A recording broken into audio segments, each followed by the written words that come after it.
Yo, so what's going on, Battlefielders? My name is Pone, and I am debuting for your viewing pleasure. Today, we have the brand new 1911 S-TAC pistol. You guys are asking, whoa, 1911, oh, S-TAC, that's awesome.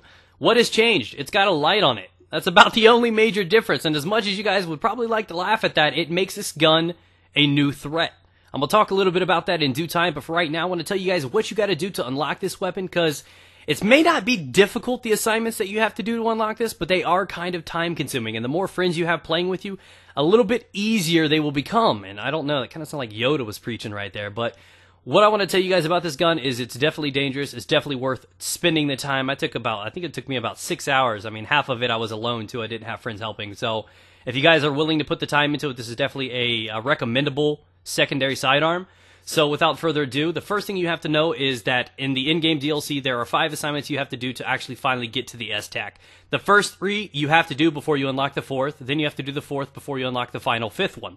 So the first 3, okay, I'm just stuttering right now. The first 3 are the fly swatter. You gotta destroy 5 air vehicles using AA Jeeps.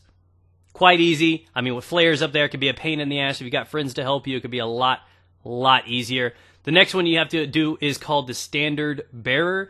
You got to return 5 CTF flags, you got to cap 2 CTF flags, and win 1 round of CTF. Quite simple, quite easy to do. Again, if you've got friends to assist you, those are going to go by smooth and easy, especially on the returns and the caps if you got people that you can rely on to cover you. Even more so, we move on to the third and final one of the first initial 3. You got Look Up.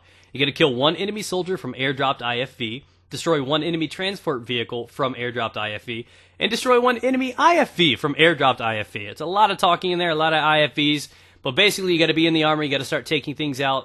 You guys can figure that out for yourselves. It took me a while to dick around and find out what was going on.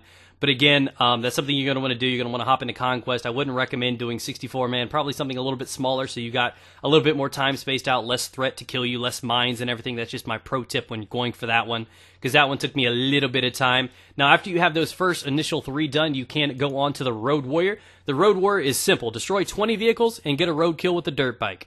Road kill simple, easy to do, takes you a minute or so. Destroy 20 vehicles is easy if you take my Mind Troll tip. If you can get a spawn beacon, you got a friend with you, can you fly into the enemy spawn, play some CTF, and put mines in front of the front tire of all their dirt bikes, you'll knock this out in one game. Maybe a douchebag move, but you're going to get it all done in a matter of 10 or 15 minutes versus trying to kill shit over and over with RPGs. It's just a pro tip for you guys.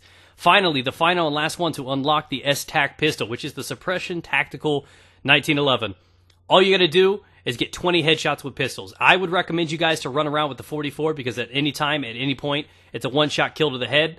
I did it in about 2 games, so hopefully you guys can do it. If you guys, I guess, try to flank, get behind people, wait for people to sit, stand still, or camp, shoot them right in the back of the head, one no would hit them. Now, to talk a little bit about this gun.